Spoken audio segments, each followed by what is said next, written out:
I'm Dr. Mila Brujic, and we're joined with Dr. Nick Sostillo, where we're going to be talking about giving each other a hand on the OI show.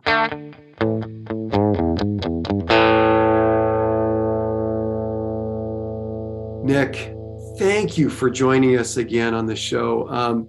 You actually had one of the highest viewed shows that we had in our Optometric Insights history. So it was an awesome conversation talking about those critical first 3.5 years out of optometry school. But for those that didn't get a chance to listen to the previous episode, Nick, can you share with the audience just a little bit about yourself, where you practiced, where you went to optometry school? Yeah, absolutely, Mila. And again, I really appreciate the opportunity to come back on. We had a great time the first time, and I'm happy to be back on again.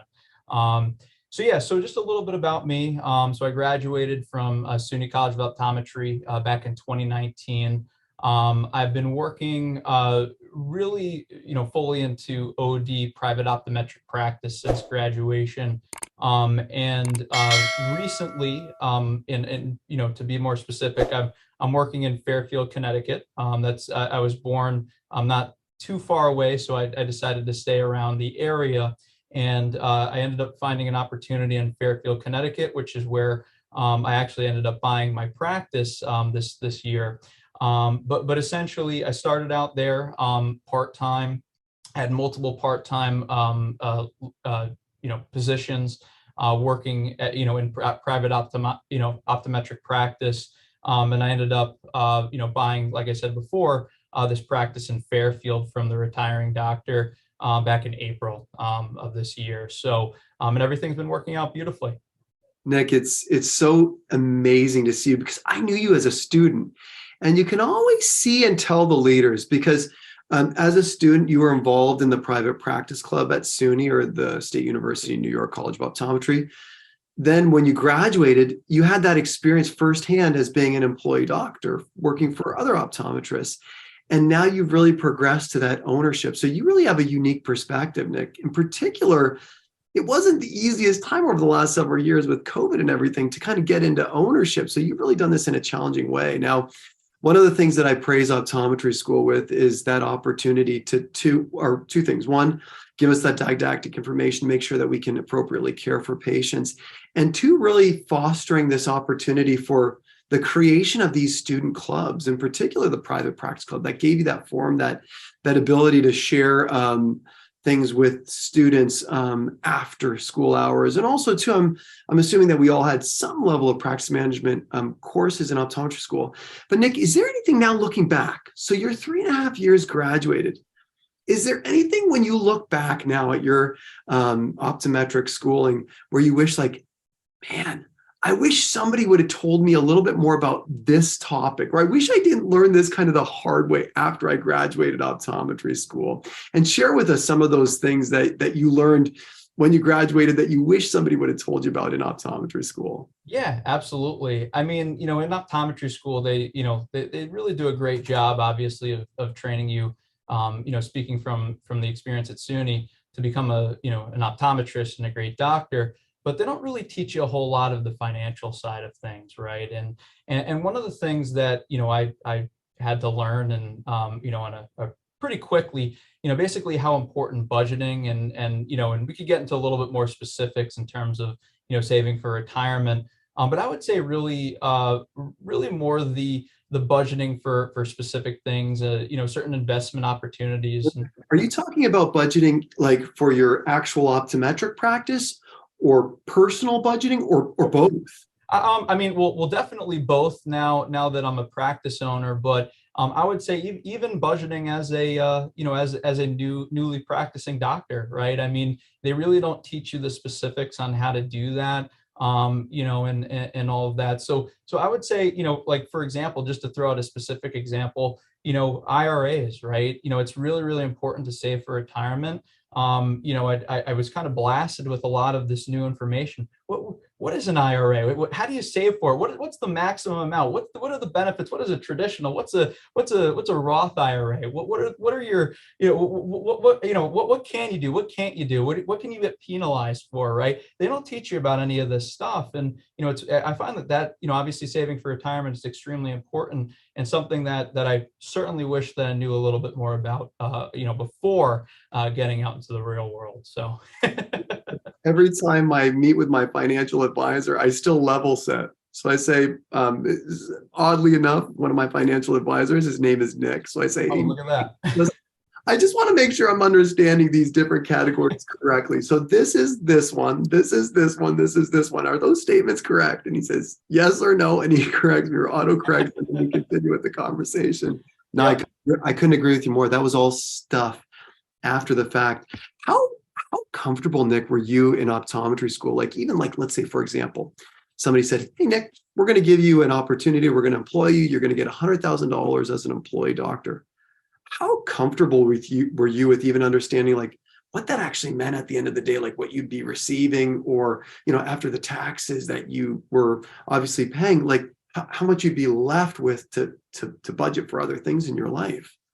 Well, obviously it's a new experience, being a new grad, where essentially I wasn't in the real world ever until the age of 26.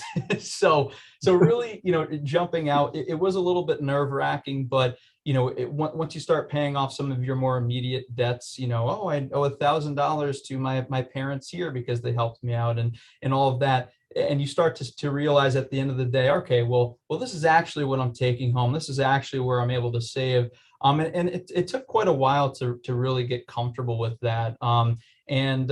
Just basic budgeting is never easy. I don't think on any scale. But especially as a new graduate, when you're making all kinds of money that you haven't seen before, certainly took time.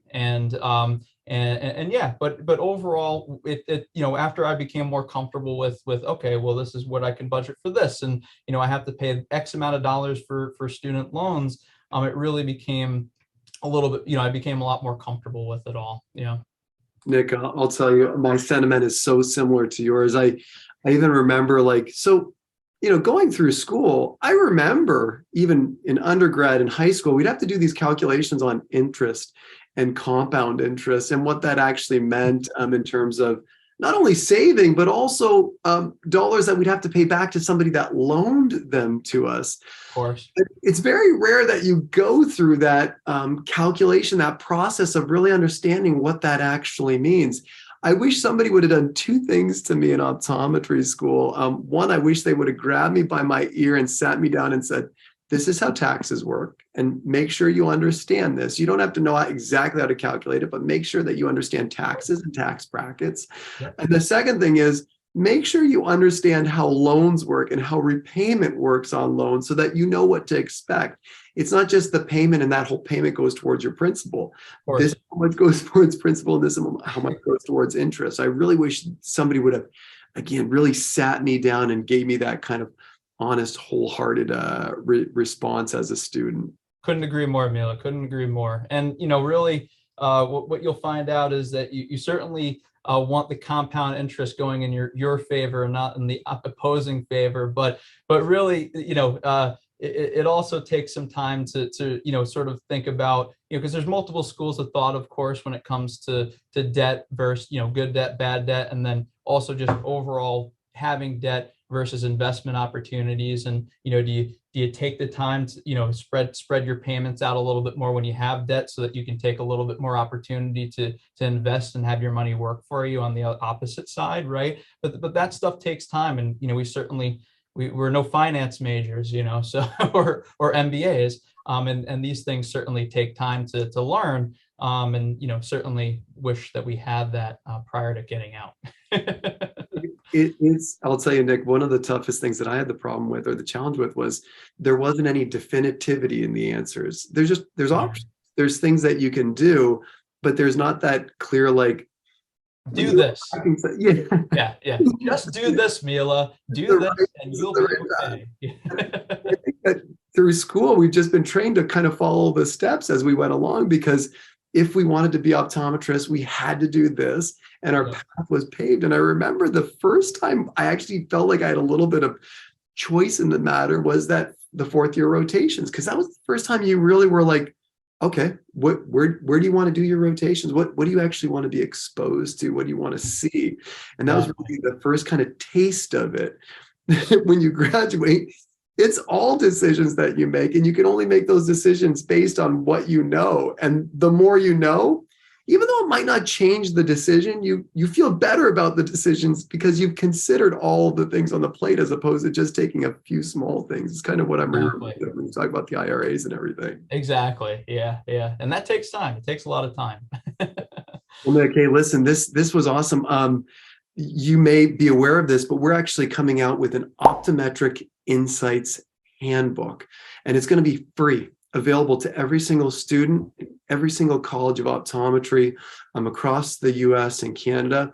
And really what it's meant to do is to give some level of guidance. Nothing's going to be 100% perfect. Nothing's going to be every answer to every question, but it's going to give some guidance to those things that we wish we knew when we were in optometry school. We wish somebody would have just sat down and shared with us, and also sharing some of those awesome resources taken from people who have already kind of cracked the code on some of these things, and giving the students the ability and the opportunity to actually see this as students, to really give them a caveat or a venue to start helping them with some of the stuff that we've had problems with or challenges with, or wish somebody would have shared with us when we were in optometry school. Absolutely.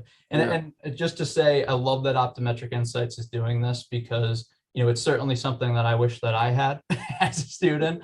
And I think that it's going to be very, very beneficial to a lot of people. Not everybody, can become the private practice club president and go to all these different conferences and network with great people like yourself, Mila. So, it is great that you have this resource as a student, and the fact that it's obviously free too is amazing. And I think that it's going to really, really help out a lot of students for sure. Yeah, we hope so, Nick. That's really the goal. And again, ultimately, we just want to share with them the things that we wish we knew when we were in their shoes, just to empower them to hopefully make better and more insightful decisions as they're approaching graduation, taking them through first through fourth year. Yeah, absolutely. Well, Nick, listen, it's been awesome as always, just spending a little bit of time with you, big guy. Thank you. Thank you for your time first and foremost. And thank you all for joining us on this episode of the Optometric Insights Show.